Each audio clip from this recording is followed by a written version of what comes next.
Look at me, I'm on. Look at me, I'm on. Look at me, I'm on. Look at me, I'm on. Can't stop. Hello, everyone. I am Sabrina Baker, the founder of DISRUPTHR Los Angeles. If you are not familiar with Disrupt HR, it is a unique event, unlike any other HR event you have been to. It is an information exchange designed to empower HR professionals. And we do that in a very unique format. Each speaker, which we have about 12 speakers, has 5 minutes. They have 20 slides, and those slides auto advance every 15 seconds. So I tell people that this is HR meets improv.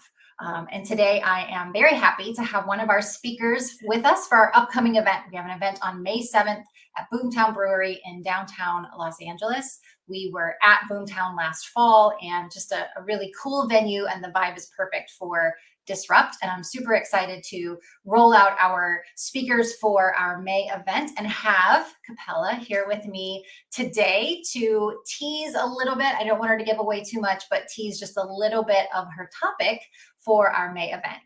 So Capella, welcome. If you could tell us a little bit about yourself, and then we'll talk about your topic. Hi, Sabrina.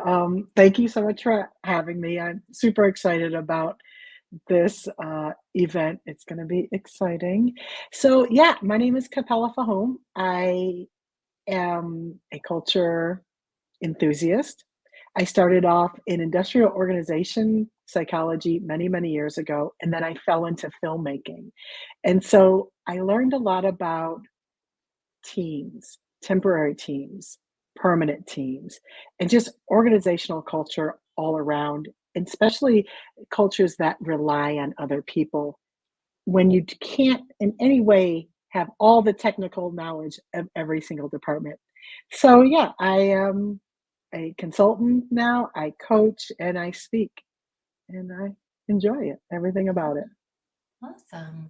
That's quite a transition from industrial organization to filmmaking. So I can't wait. I'm going to hear more about that soon. But your topic for our night on May 7th is called When is Now? And so I don't want you to give away too much because I want people to come and hear you. But what does that mean? What does that mean to you?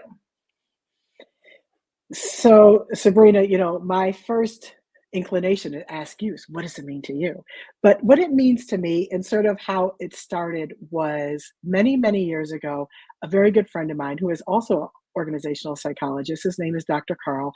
He and I would have these conversations, and we would talk to other people, and people find themselves in this way of thinking, when I get the promotion, when I meet my soulmate, when I finish school, when I pay off my debt, when I get my dream home, then whatever, then this will happen. And we used to always say, when is when? Like, when is now? These temporary, or not temporary, these short-lived milestones or finish lines are usually very small and far in between, far and few events. And so it's not about the finish line. It's not about the promotion. It is honestly about the journey. So when is always now. We have, as humans, have the capacity to influence, create change now. And we have to get out of that mindset of waiting when. I love it. I spend a lot of time, working with employees, and they always seem to think that, again, when they get that promotion, when they get that, new role, or when they get that extra paycheck, then maybe something exciting is going to happen for them. And they often put the onus back on the company to make those things happen, rather than realizing, they own some of that, and they can have a lot of those things they want now. So love it. I can't wait to hear you dial that out for us in May. How do you think that philosophy has helped you as you've moved through your career? What are some things that it has helped you do? I would say it's helped me do everything from get into this career to moving forward. And I love that example that you talked about, because in organizations, I often talk to people in different areas, and they always think, when I get this promotion, when I become the director of this, then I will be able to influence change. And it's always my suggestion, encouragement, demand that No, a leader is someone that leads. A leader is someone that brings the best out of their people. A leader is someone that influences. And you can do that at any position, whether it's just, the person next to you or your whole team. Everyone has the opportunity to inspire. And that's what a leader does. A manager manages, right? They manage current culture usually. A leader pushes us into new culture. Yeah, awesome. I love it. So I don't want you to give away too much. I'm sure you're going to give us at our event steps for people to maybe step into this idea, and maybe some tips and tricks.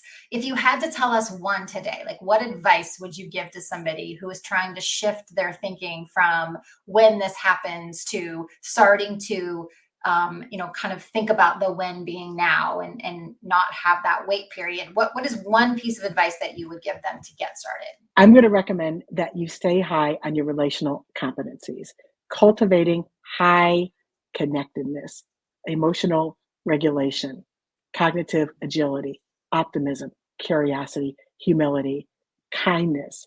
We could talk about these in terms of the obvious stuff. We could talk about them in terms of stuff we learned in kindergarten.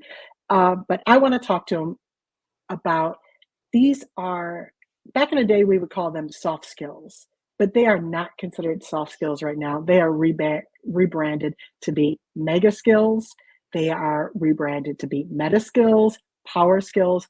We need these relational skills. So anyone that wanted to know one thing, I would say cultivate and stay high on your relational competencies. I could not agree more. I love it that soft skills are getting a rebranding. I think they're long overdue, and you're absolutely right. They are no longer nice to have. They are absolute musts. We have to have people who have these soft skills, and especially moving into leadership roles, and cultivating those long before you're actually in the leadership role is only going to make you stronger when you do get that promotion. So super excited. I can't wait to hear your 5-minute talk. I love these types of topics because 5 minutes is usually enough to just really get your brain buzzing about whatever it is. And so our speakers are always so good, and I know you will be too, at giving us just that nugget that really makes us think about something for days and weeks after. So I'm really excited to have you on our stage on May 7th. I hope that others will join us and be able to hear all of the wisdom that you're going to bring. Thank you so much for joining us. Thank you, Disrupt LA. Thank you, Sabrina. I appreciate it. I'm so excited. Look at me,